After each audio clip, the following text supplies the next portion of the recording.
Kami po ay nagagalak na makasama nyo sa pagsamba sa umagang ito. Kami po ay galing pa ng Angeles City. Meron po tayong gawain doon sa Clark, sa loob mismo ng base, no? Sa isang hotel. Tayo po nangungupahan doon tuwing linggo. In fact, kasabay natin sila halos niya, no? Patapos natin sila niyan, no? Without Borders din po ang pangalan ng ating gawain doon. Malayo-layo po yung binyahe namin eh. Malayo po. Biyayay. Clark hanggang Cebu. Pagdating sa Cebu, sakay na naman kami yung maliit na aeroplano. Yung may propeller, eh, no? Papunta dito sa Tacloban. Pagdating pala ng Tacloban, 3 oras pa palang biyahe na naman, no? Papunta dito sa Nabal. Nako, talagang yung aking pong likod. Ako po kasi may fracture na sa aking spinal. So yung isang aking spinal, napitpit na.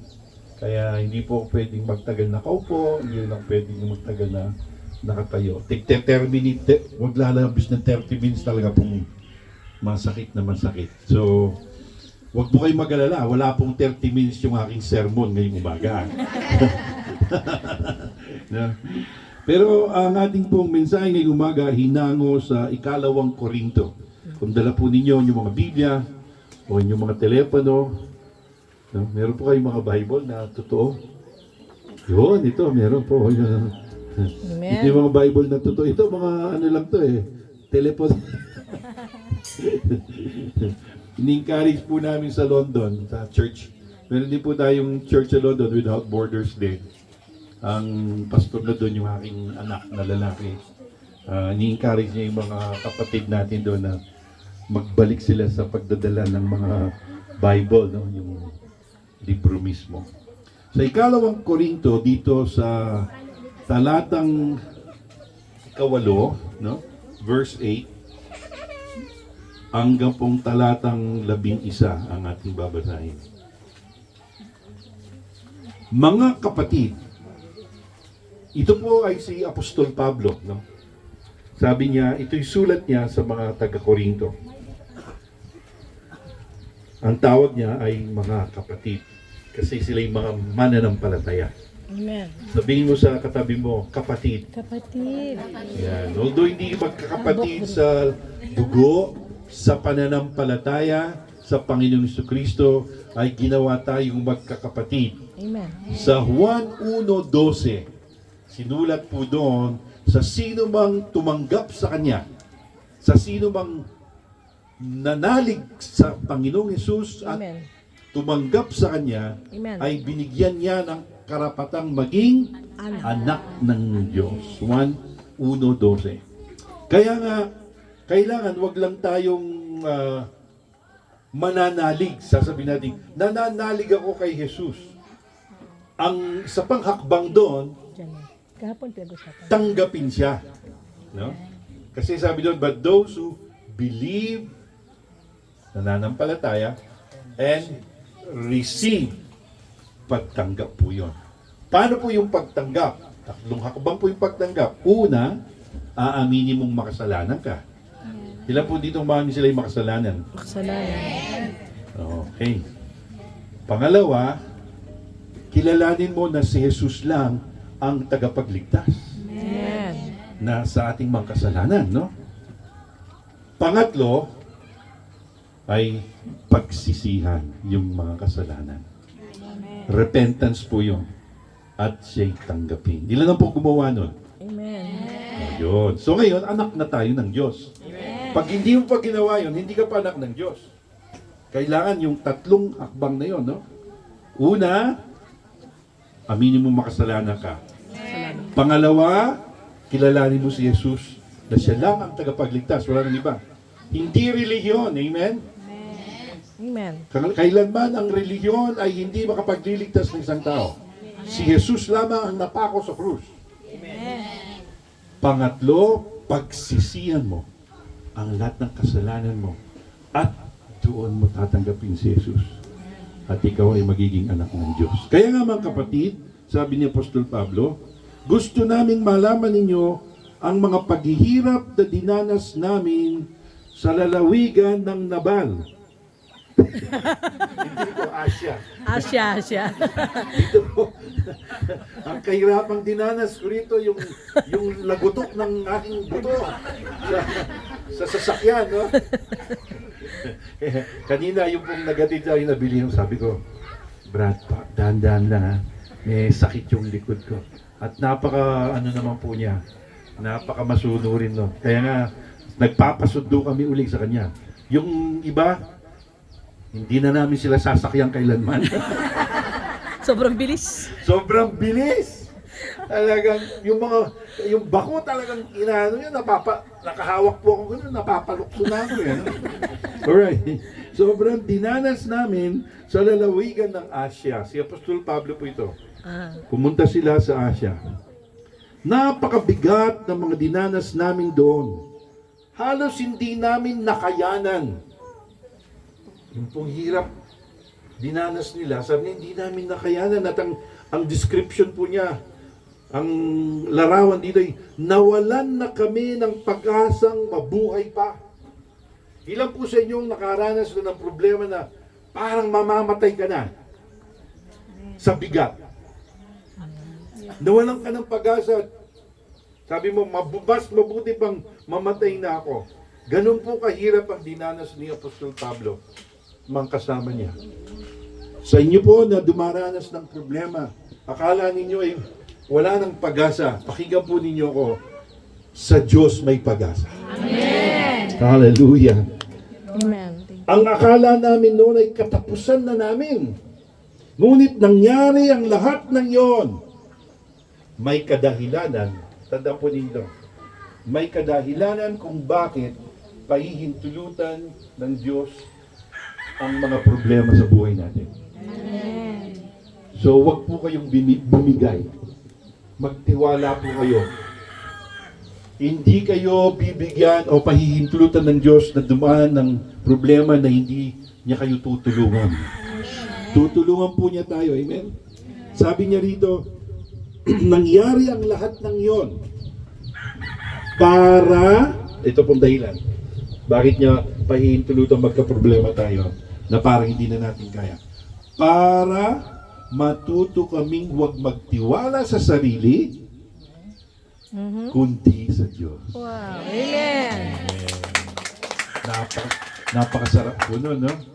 So, if you're going through, kung dumadaan po kayo ng matinding pagsubok at para bang ikakamatay nyo na ang problemang ito, hindi tayo pababayaan ng Diyos.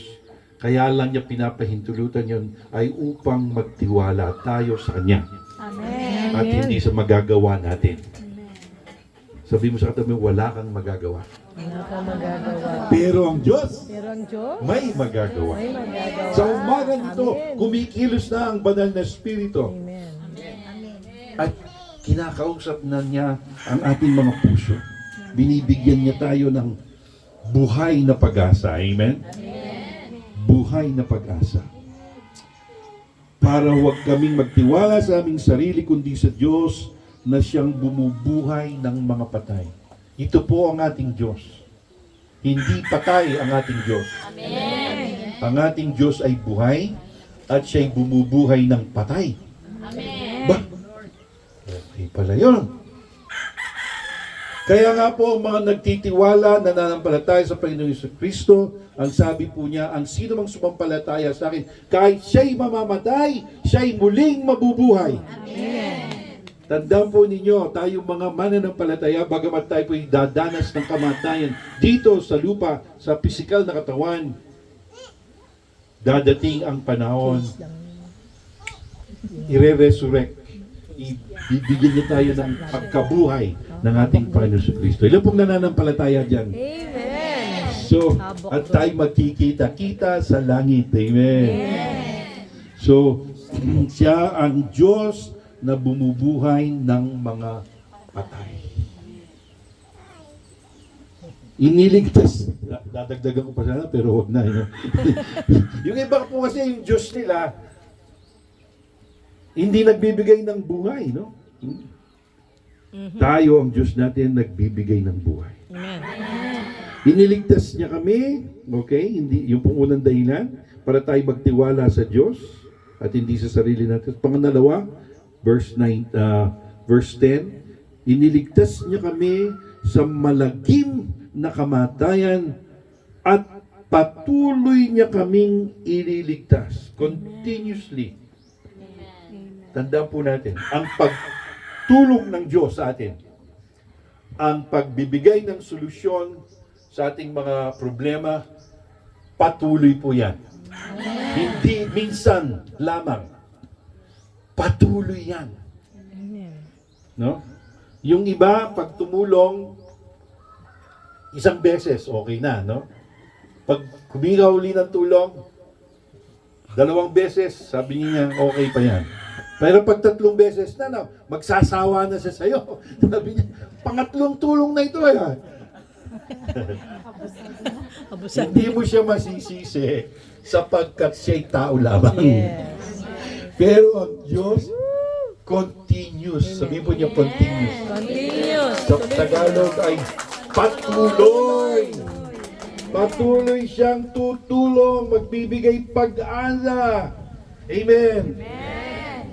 At umaasa kami na patuloy niyang gagawin ito. Yan ang para maranasan natin ang patuloy na pag-deliver, pagliligtas ng Diyos. Kaya dumarating sa atin ang mga suliranin ng mga problema. Pangatlo, verse 11. Sa tulong ng iyong panalangin, ito yung pangatlong dahilan. Sa tulong ng iyong panalangin, sa ganoon marami ang magpapasalamat sa Diyos dahil sa pagpapalang tatanggapin namin mula sa Kanya bilang sagot sa mga panalangin ng marami. Amen. Alam po niyo, kaya nagkaroon tayo ng problema para tayo manalangin. At hindi lang ikaw ang mananalangin, yung kaibigan mo, tutulungan kanyang manalangin.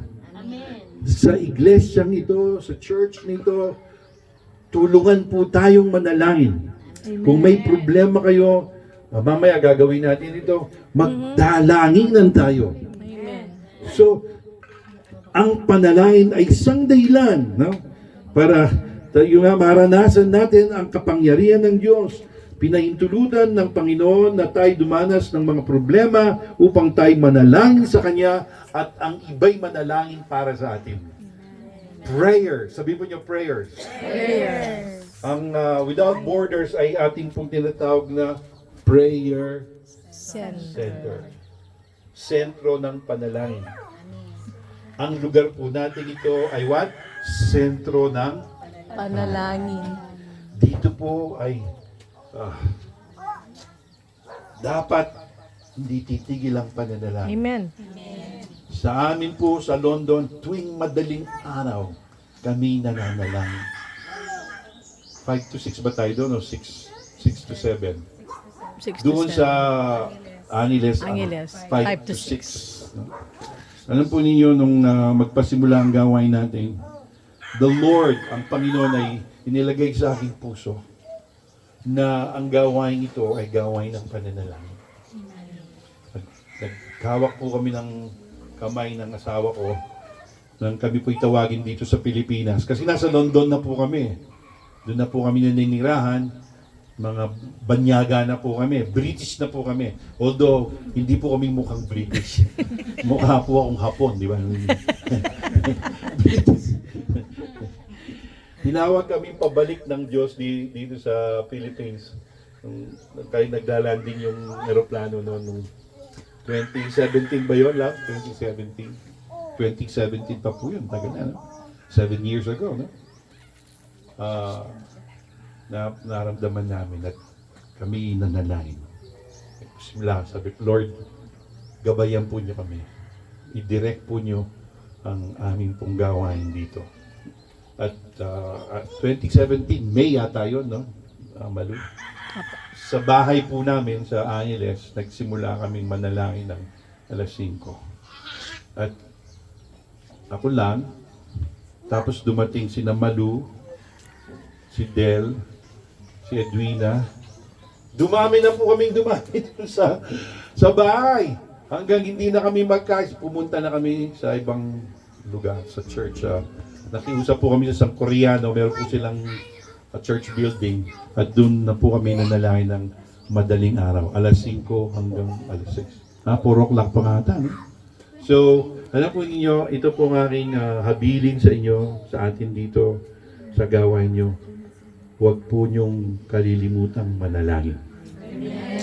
Ang sabi po ng Biblia, pray unceasingly. Amen. Ano po ang ibig sabihin ng unceasingly? Huwag tumigil manalangin. Amen. Araw-araw. Bago kumain, manalangin. Bago matulog, manalangin.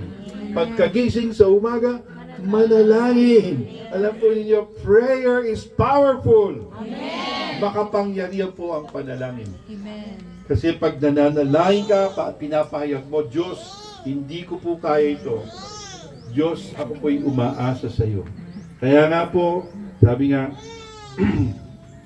verse 12 now, isang bagay na ipagmamalaki namin, namumuhay kaming matuwid at tapat sarap ng lahat ng tao, lalong-lalo na sa inyo. So ito po ang aming ipinagmamalaki sa inyo. Ang pinagmamalaki po namin ay kami mga makasalanang pinatawad ng Diyos. Kami ay nagtitiwala sa Diyos at hindi sa aming sarili. Amen? Amen. Kami umaasa sa patuloy na pagbibigay ng buhay ng pag-asa ng Diyos sa lahat ng suliranin na darating sa ating buhay. Amen. At ipinagmamalaki po namin na kami ay mapanalangin. Kung meron pong tayong pagmamalaki ay tayo po ay mapanalangin. Umaasa sa Diyos. Tayo pong lahat ngayon ay tumayo. Maghawak-hawak po tayo ng kamay.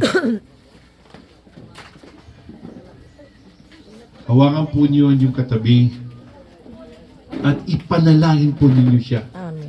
Kahit hindi niyo po alam ang dinaranas nila sa oras na ito, sabihin mo sa Holy Spirit, give me a heart. Bigyan mo ako ng puso na manalangin para sa aking Yes, kapatid Lord. na kahawak ko sa kanan, sa kaliwa. Hindi ko man po alam ang pangalan, pero Yes, Lord. Panginoon, tumatawag po kami sa iyo. Come on, call upon the Lord. Sabi yan ng Biblia, tumawag kayo sa Panginoon at kayo'y maliligtas. Sa umagang ito, Diyos, kilusin mo ang bawat isa. Lord, ang aking kapatid na ito. Managhoy sa iyo, Diyos. Hallelujah! Tapat ka, mabuti kang Diyos. Himala, ang iyong magandang plan. Hindi ka nagbabago. Bawat desisyon Jesus, niya, patuloy gabayan mo. hindi ka nagbabago. Kasama na rin ang kanyang Ikaw ay tapat. Panginoon, katagpuin mo ang bawat isa na narito. pray for my sister, Lord. Oh, Unidos ka, bless mo ang kanyang pamilya, Lord. Oh, dakilang Diyos. napakabuti mo. Aming Diyos Ama. I speak blessing, Lord. I speak healing, Lord. I speak blessing. Iyong nilikha, luluwalhatiin ka. Pahayag po natin, napakabuti mo. Hallelujah. Napakabuti mo. Oh, di ka nagbabago.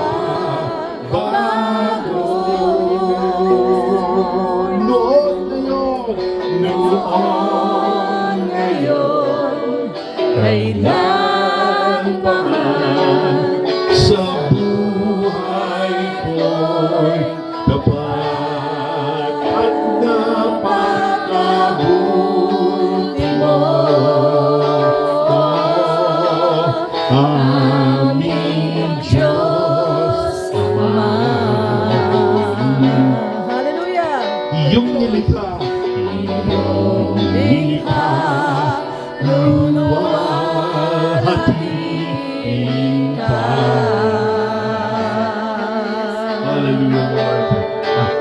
napakabuti mo. Di ka nagbabago. Di ka nagbabago.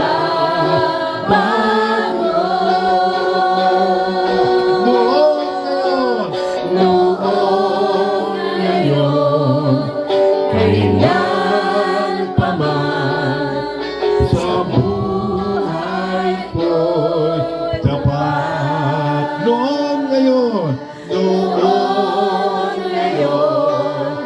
kailan pa man sa buhay ko'y tapat. Pastor,